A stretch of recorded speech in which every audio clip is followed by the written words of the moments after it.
बिस्मिल्लाहिर्रहमानिर्रहीम। अस्सलाम वालेकुम दोस्तों, आज मैं ये एक ढोक झाटला एक गांव है, ये हसन अब्दाल और ये वाह के दरमियान। इसमें एक बड़ी मुझे जो खूबी लगी है कि इस गांव में सारे गलियों के नाम सहाबा कराम पर रखे गए। ये देखिए, ये आपको बताते हैं, ये गली नंबर 17 है। ये उसामा बिन ज़ैद के नाम पर है। हज़रत उसामा बिन ज़ैद रज़ियल्लाहु अन्हु, गली नंबर 17 है। आए अब आपको दिखाते हैं दूसरी। ये इसके आगे ये गली नज़र आ रही है, ये है हज़रत इमाम हसन बिन अली, ये गली नंबर 18 है। ये देखें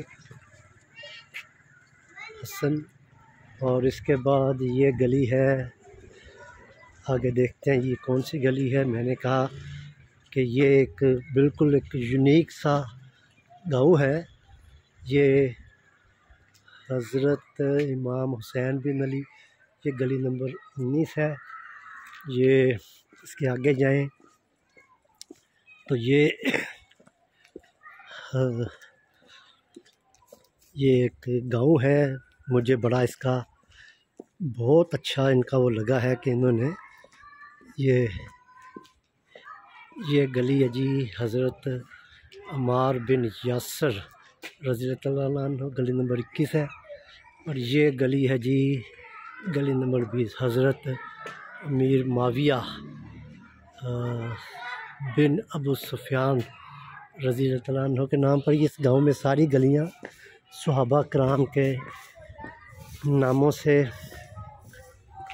तो की गई हैं, उनके नामों से मौसूम की गई हैं।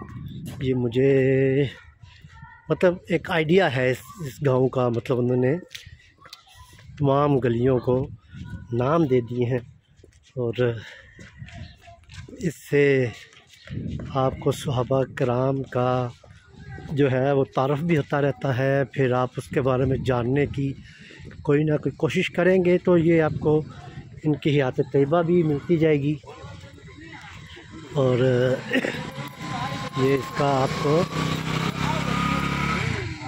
मतलब आप हिस्ट्री से भी वाक़फ़ियत हासिल कर सकते हैं। जितना भी आप इसको जिस सहाबा पे आपका नाम आप पढ़ेंगे फिर आपको जानने का शौक़ पैदा हो जाता है। ये है जी गली नंबर 15, हज़रत मीर हमज़ा बिन अब्दुल मतलब, ये गली नंबर 15 है। ये गली नंबर 16 है, ये हज़रत अनस बिन मालिक के नाम पे है। तो वेल डन ढोक झाटला वालों, आपने बड़ा अच्छा आइडिया दिया है। अस्सलाम वालेकुम।